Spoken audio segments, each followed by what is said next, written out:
So, ito yung nangyari kagabi. So, papaantok ako niyan. Mag-8 na yan ng gabi. And si dad ay may ginagawang report sa kanya trabaho. So, nagpapaantok lang ako. Pero, mga 10:30 na rin yata ako nakatulog niyan. Kasi maligit si baby. And syempre, medyo hirap tayo makatulog kapag bukas yung ilaw. Diba, nagtatalakbog na lang ako ng damit.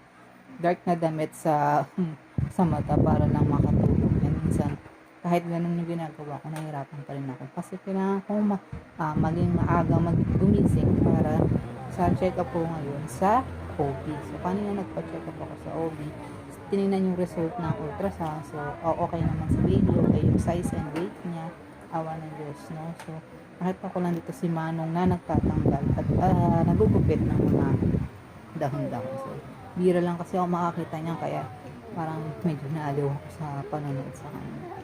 So, may mga narinig ako mga nag-usap ng mga buntis, may mga kanya-kanya silang experience, no? Iba kasi mga CS, mga hindi naman sila high risk, no? So sana all ay hindi high risk, pero iba naman ay normal. So, ang sarap lang din makinig sa mga kwentuhan nila. So, after nyan, pauwi na ako, mga 10:30 na yan, and medyo matagal din talaga kasi pipila ka dun sa hospital ng alas 6 or before 6, then medyo matagal yung process, pero okay lang naman kasi libre lang naman yan sa mga public hospitals. So, yun naman din talaga yung habol natin kahit nag-aantay tayo.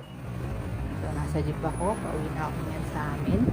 Inisip ko kasi kung dadaan ba ako sa bahay ng nanay at tatay ko, pagod na ako and gusto ko lang talaga kasi mainit.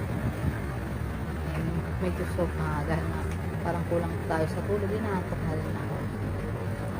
After ko dyan, gumawa ako sa 7-Eleven. Malapit lang naman din yung walking distance ng naman sa bahay namin. So, yun yung mga kinain ko. Nag-Sunday lang ako or fun day sa 7-Eleven. Then yung, yan, yung hotdog sandwich o cheese dog sandwich. Parang yun na rin yung lunch ko kasi heavy breakfast naman yung kinain ko kanina.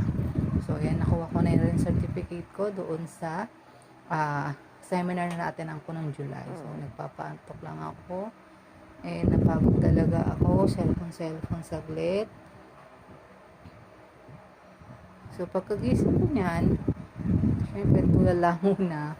No? And, naligo na ako. Then, naglaba ako ng mga binabad ko kahapon. Yung mga pinagsuotan nila sa basketball. So, dapat kasi binababad agad yun. And, nalalaban agad kinabukasan. So, yan muna.